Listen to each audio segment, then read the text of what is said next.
Hi everyone, welcome back to EduTap. Guys, जैसे जैसे RBI grade B exam pass आ रहा है, ठीक है, क्योंकि एग्ज़ाम जून जुलाई के अराउंड होने की काफ़ी ज़्यादा पॉसिबिलिटी है। तो अगर हम इन डेट्स को लेके चले, हालांकि ये डेट्स चेंज भी हो सकते हैं, कहीं ना कहीं एस्पिरेंट्स के दिमाग में अब ये तो आ ही रहा है कि सर अब लेस टाइम है, कैसे अप्रोच करना चाहिए और क्या मुझे 2026 के लिए तैयारी भी करनी चाहिए या 2027 के लिए तैयारी करनी चाहिए। तो इसी चीज़ को हम एक बहुत ही लॉजिकल एंगल से इस वीडियो में डिस्कस करेंगे कि हमारी क्या अप्रोच होनी चाहिए और कैसे वो अप्रोच हमें हेल्प करेगी, चाहे हम 2026 में दें या चाहे हम 2027 में दें। और आगे जाने से पहले मैं ये बताना चाहूँगा कि अगर आप आरबीआई के लिए नए हैं और आरबीआई के बारे में इंफॉर्मेशन जानना चाहते हैं, this guide book is for you, which has lot of information about RBI, salary, promotions, hierarchy, departments, everything that you want to know. और आपकी प्रिपरेशन के लिए आपको पीवाईक्यूज मिल जाएंगे, डिकोडेड सिलेबस मिल जाएगा, और तीसरी इंपॉर्टेंट चीज़ है कि लिस्ट ऑफ रिकमेंडेड सोर्सेज जो आप सेल्फ प्रिपरेशन में यूज़ कर सकते हैं वो भी आपको इस गाइड बुक में मिल जाएगी। इसको डाउनलोड कैसे करना है? First of all, this is completely free, zero cost. You can download this through a link that is given in the description of this video. अब आरबीआई ग्रेड बी एग्जाम के अगर हम मेन पिलर्स को देखें, ठीक है, सबसे पहले हम ये देखते हैं ना कि इसमें क्या सिलेबस है, कितना मुझे टाइम लगेगा, तभी I would be able to make a better decision कि मुझे एग्ज़ाम अब देना चाहिए या अगले साल देना चाहिए और क्या अप्रोच मेरी होनी चाहिए। देखिए, इसके एग्ज़ाम के ये मेन पिलर्स हैं। मैनेजमेंट, ये तो सबको पता ही होगा जो आरबीआई को देने का कंसिडर कर रहे हैं। मैनेजमेंट फाइनेंस, ईएसआई, ये आपके फेज़ टू के मेन पिलर्स हो गए। फिर क्वांट रीजनिंग इंग्लिश, ये आपके फेज़ वन के मेन पिलर्स हो गए। फिर phase one and phase two आपका दोनों, मतलब फेज़ वन और फेज़ टू दोनों के ये पिलर्स हो गए, आपके करंट अफेयर्स दोनों में आते हैं। और आंसर राइटिंग और डिस्क्रिप्टिव इंग्लिश, ये मेनली आपका फेज़ टू का हो गया। तो ये 8 मेन पिलर्स हैं, ठीक है, ये 8 मेन पिलर्स हैं। अब देखिए, मुझे लगता है कि जो भी इस टाइम तैयारी करने की सोच रहा है, जिसने अभी मतलब शुरू ही किया है या करने वाला है, उसका कोई ना कोई पिलर ऑलरेडी कुछ एक्सटेंट तक कवर्ड होगा। मे बी किसी ने क्वांट रीजनिंग पहले कर रखा है, या किसी ने ईएसआई, करंट अफेयर्स किसी और एग्जाम के लिए पढ़ रखे हैं, जैसे कुछ यूपीएससी वाले होते हैं, या किसी का बैकग्राउंड शायद मैनेजमेंट फाइनेंस या इकोनॉमिक्स में। तो इस टाइम पे जो भी सोच रहा है, आई एम श्योर कि उसका कुछ ना कुछ तो कवर्ड होगा, क्योंकि इन आठों पिलर्स को बिल्कुल स्क्रैच से कवर करना और एग्जाम क्लियर करना, देना अलग बात है, एग्जाम क्लियर करना is going to be a very herculean task, ठीक है। तो मुझे लगता है कि जिनका कुछ ना कुछ ऑलरेडी कवर्ड है through preparation for other exams, to whatever extent आप लगा लीजिए, इवन 70% है तो किया हुआ है आपने उस सब्जेक्ट का, तो 2026 is something you can consider. But अगर आप बिल्कुल स्क्रैच से सब कुछ ही शुरू कर रहे हैं कि सर मैंने क्वांट रीजनिंग आज तक पढ़ा ही नहीं है किसी कॉम्पिटेटिव एग्जाम के लिए, और इकोनॉमिक्स फाइनेंस तो मुझे पता ही नहीं क्या होता है, और करंट अफेयर्स भी अभी तक मैंने छुए नहीं है, then I think 2026 it becomes a little difficult for you. But having said that, अगर आप 2027 को भी टारगेट कर रहे हैं, इस साल का एग्जाम भी आपको देना चाहिए। हालांकि आप थोड़ा सा टारगेटेड कर सकते हैं कि इस साल के एग्जाम में मैं सिर्फ फेज वन की तैयारी करके जाऊंगा, एंड आई शुड एम के मैं शायद फेज वन क्लियर कर लूं, और अगर फेज वन क्लियर हो गया, you should definitely then prepare for phase two in the next 60-70 days. और क्या पता, शायद कुछ आगे बात बनी जाए, but it is going to be very difficult, let me be very realistic about it. तो वो आपको खुद भी पता होगा, I think I need not tell you, है ना, कि कोई मैजिक इवेंट तो है नहीं कि आज हम उठे और सब कुछ कर लें। तो वो आपको खुद एनालाइज करना है। प्रीवियस ईयर पेपर्स को आप देखो कि कितना मेरा कौन सा कंपोनेंट मेरे बैकग्राउंड के अकॉर्डिंग मैंने कवर कर रखा है। उस अकॉर्डिंग आप डिसाइड कर सकते हो कि मुझे 2026 देना चाहिए, 2027 देना चाहिए। और अगर मैं 2026 की बात करूं, तो आई एम श्योर कि जैसे कुछ लोग हैं जिनका बैकग्राउंड है, जैसे कि किसी का यूपीएससी बैकग्राउंड है, इकोनॉमिक्स पढ़ रखा होगा उसने, आंसर राइटिंग कर रखी होगी, करंट अफेयर्स पढ़ रखे होंगे, तो वो आराम से तैयारी कर सकता है। बैंकिंग वाला बंदा है, उसको फेज वन की काफ़ी तैयारी हो रखी होगी, क्वांट रीजनिंग में कोई बहुत मेहनत करने की ज़रूरत नहीं है, रिवर्स इंजीनियरिंग कर सकते हैं and that should be fine, तो उसको फेज टू पे फोकस करके हो जाएगा। किसी का अगर फाइनेंस या इकोनॉमिक्स बैकग्राउंड है, वो बंदा भी भाई क्या कर सकता है कि इकोनॉमिक्स में तो ऐसा कुछ आता नहीं है, मैनेजमेंट पढ़ ले, फाइनेंस भी थोड़ा थोड़ा अलग है, काफ़ी कवर्ड होगा आपका। तो फेज टू पे इतना फोकस अभी करने की जरूरत नहीं है, क्योंकि आपका बैकग्राउंड है, फेज वन के बाद भी कर लेंगे, आप अभी फेज वन पे फोकस कर सकते हैं। तो इस तरह से you need to have a specified strategy based upon your background. बाकी अप्रोच में मैं ये बोलूँगा कि यार वर्किंग लोगों के लिए थोड़ा सा और मुश्किल हो जाता है। अगर आप अभी शुरू कर रहे हैं, टाइम ऑलरेडी कम बचा है और आप डेली के 3-4 घंटे ही लगा पाएंगे तो it is going to be little difficult. हाँ, जो नॉन वर्किंग है, ठीक है, बंदा यहाँ पे अगर बोलता है कि सर मैं 10 से 12 घंटे पढ़ लूंगा, तो आपके लिए तो मैं बोलता हूँ अगर 3 मंथ्स हैं, 4 मंथ्स हैं, इसको आप 3 से मल्टीप्लाई कर लो, क्योंकि आप 3 गुना पढ़ सकते हो as compare to working aspirant. तो वो 3 महीने आपके 9-10 महीने के बराबर हैं, taking into account 4 hours a day. उसमें अगर आप सही से मेहनत करोगे, कुछ ना कुछ आप अच्छा सीख के एक अच्छा अटेम्प्ट दे पाओगे। मैं तो नहीं कह रहा कि सिलेक्शन पक्का हो जाएगा, वो तो शायद 2 साल पढ़ के भी नहीं होता है, कईयों का फर्स्ट अटेम्प्ट में ही हो जाता है। तो it's all about giving a decent attempt, that's what we are talking about. बाकी मोटिव मतलब इंटेंट बहुत ज़रूरी है कि हमारा इंटेंट क्या है। कुछ लोग होते हैं कि करके देख लेते हैं, देख लेंगे शायद फेज़ 1 क्लियर हो जाए, या अभी सिर्फ फेज़ 1 ही पढ़ेंगे, फेज़ 2 का तो देख लेंगे, अगर टाइम मिला बाद में पढ़ लेंगे। मतलब एक होता है कि करके देख लेते हैं, करना चाहते हैं बट देख लेते हैं होगा या नहीं। एक होते हैं कि करेंगे, कुछ भी है तो करेंगे। ठीक है, वर्किंग है कोई बात नहीं, आके 6 घंटे पढ़ेंगे, 2-3 बजे सोएंगे, सुबह 8 बजे उठ जाएंगे, 5 घंटे की नींद लेंगे। ठीक है, छुट्टी लेंगे, जैसे मर्जी करेंगे। तो वो सोच भी डिफाइन करती है कि आप कितना एफर्ट लगा सकते हैं एग्जाम के लिए, because at the end of the day जितना एफर्ट लगाएंगे रिजल्ट उतना प्रोपोर्शनल ही रहेगा। कीपिंग इन टू अकाउंट के बाकी फैक्टर्स तो कांस्टेंट है, आपका इंटेलिजेंस, एप्टीट्यूड, जिस तरह से आप पढ़ते हो, जिस स्पीड से पढ़ते हो, वो तो कांस्टेंट ही रहने वाला है। तो इन 3 फैक्टर्स के बेस पे I think you yourself can decide.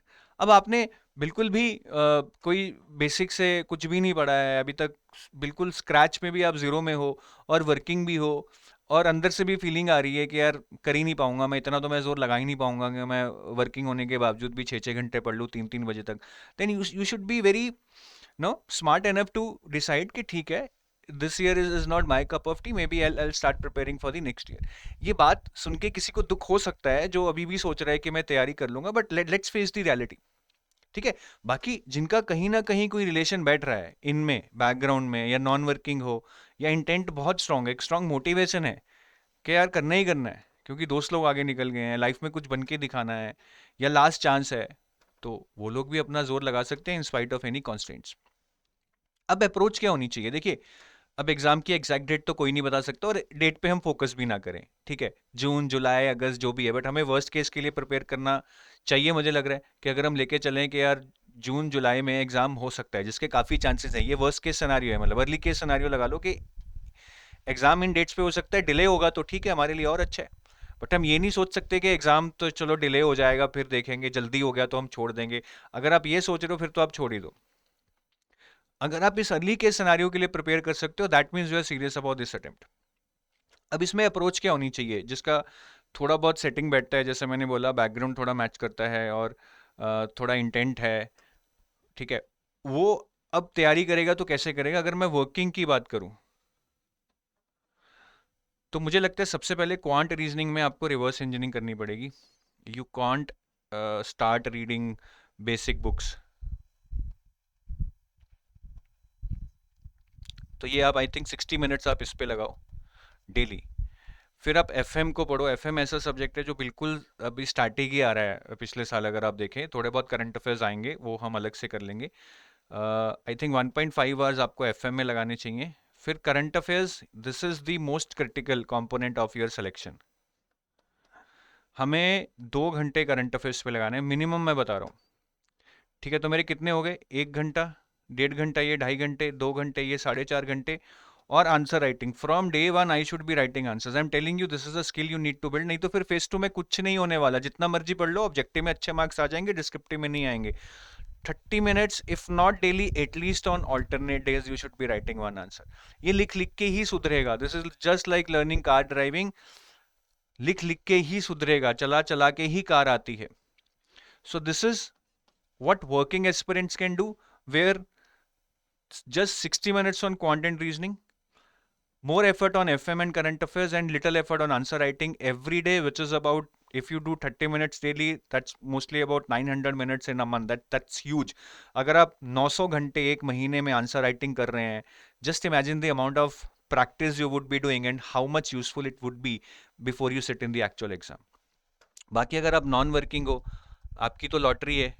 ठीक है, अगर आपका सही इंटेंट है तो 10 से 12 घंटे आप लगा सकते हो। काफ़ी लोग बोलेंगे सर मजाक कर रहे हो क्या, 10 से 12 घंटे कैसे लगाएंगे? ठीक है, सबकी अपनी अपनी जर्नी है, नहीं लगा सकते तो वो आपका स्टेमिना है।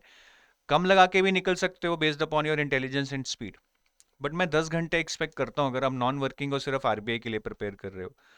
तो क्वांट रीजनिंग में आप 3 घंटे लगाओ, अनलेस एंड अनटिल आपकी बहुत ही स्ट्रांग है, फिर आप कम लगा लो। बट अगर थोड़ा सा भी आपको डाउट लगता है तो अच्छे से कर लो भाई, जो भी सब्जेक्ट आपका वीक है क्वांट और रीजनिंग में से 3 घंटे इस पे लगाओ, एफएम पे लगाओ 3 घंटे, करंट अफेयर्स पे लगाओ 3 घंटे, ठीक है, और आंसर राइटिंग पे 1 घंटा लगा लो। This should be the 10 hours that you should be distributing amongst your subjects.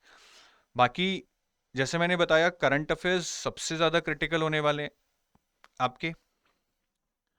Answer writing धीरे धीरे बिल्ड होगी, ये भी क्रिटिकल है बट धीरे धीरे बिल्ड होगी।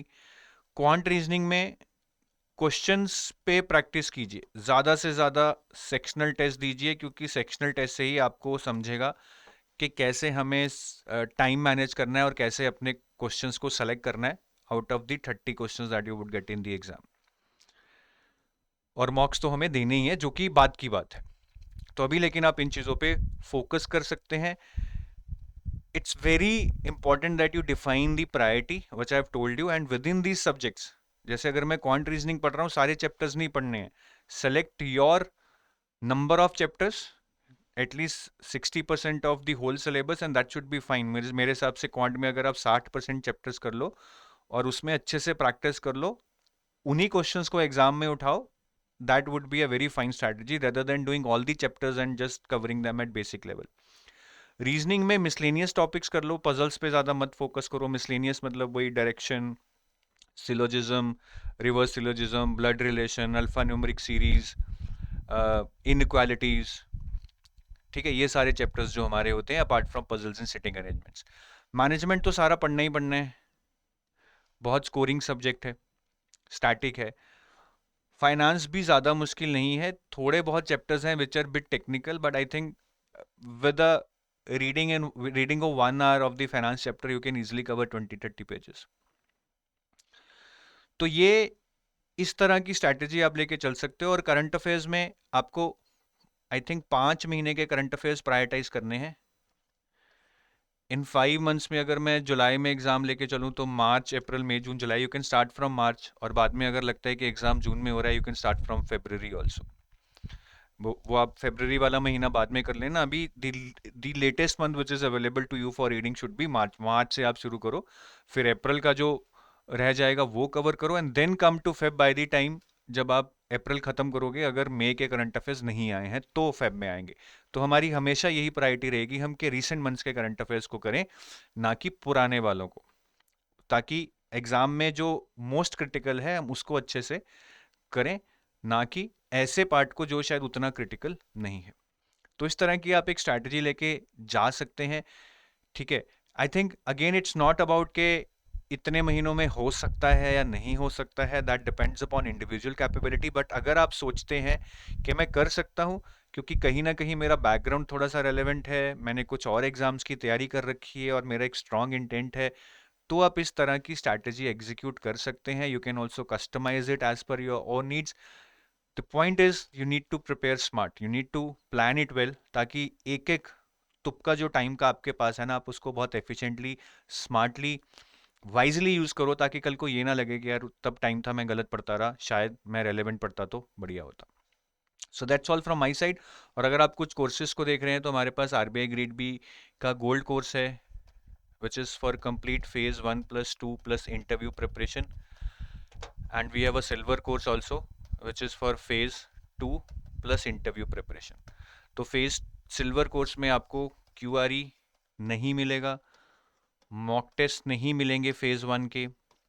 हाँ, लेकिन जो करंट अफेयर्स हैं, जो जीए सेक्शन है हमारा फेज 1 का, वो आपको मिल जाएगा सिल्वर कोर्स में, because that overlaps with phase 2 current affairs. तो वो ओवरलैप है, तो फेज 1 की जीए आपको सिल्वर कोर्स में भी मिल जाएगी, ठीक है। So you can even call us at these numbers in case you need more information about our courses।